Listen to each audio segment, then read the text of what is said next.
elected by Mitch McConnell, the longest-serving leader in American history. Why? God only knows. But the Senate, the Republican Senate, but for a relative handful of Republican senators, seems completely useless. They have the filibuster. They have powers that Republicans in the House do not have.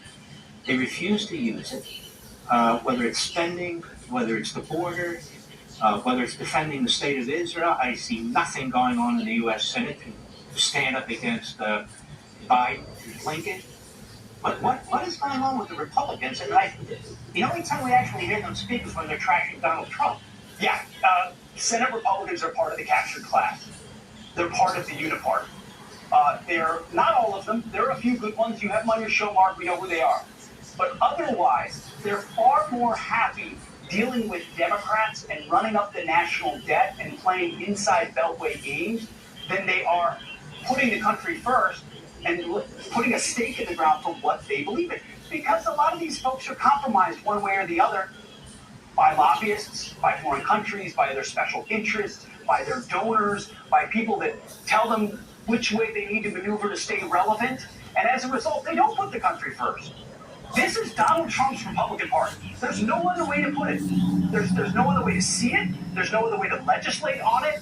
His priorities that he's running on right now, as the third time being the Republican nominee, are a reflection of what grassroots Republicans and conservatives believe, what we know in our heart.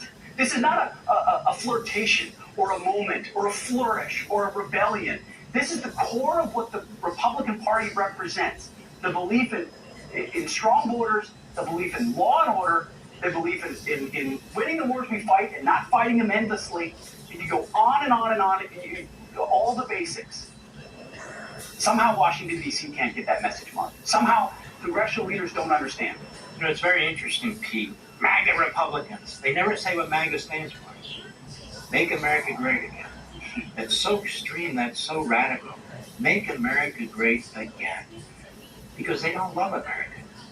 I mean, when you look at the Democrat Party, when you look at Schumer, when you look at Hakeem Jeffries, when you look at all these people, exactly what is it about America that they love? Do they love our Constitution? No. Do they love our history? No. Do they love our people? No, the border's wide open. Do they love our economic system, the most prosperous on the face of the earth? No, they spend every day trying to destroy it.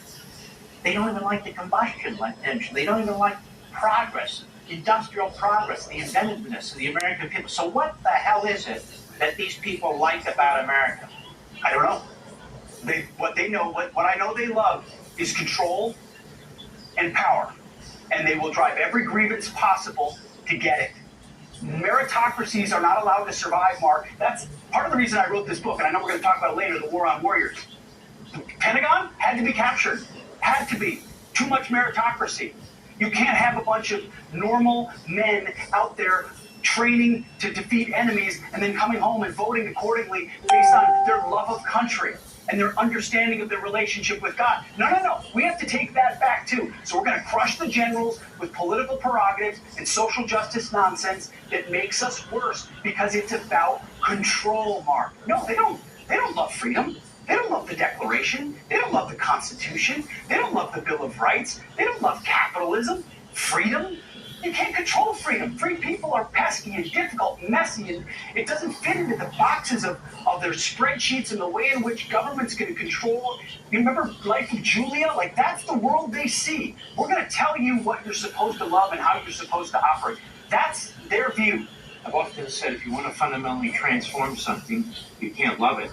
If you want to fundamentally transform your wife, your husband, that's a very bizarre statement.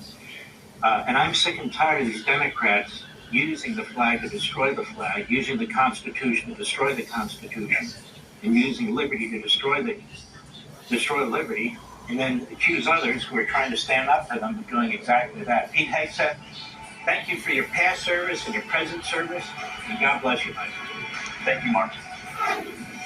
Are you getting the truth from the corrupt media? The answer is no, and especially about the war in Israel. Brent Bozo reveals what's happening when we return. We'll be right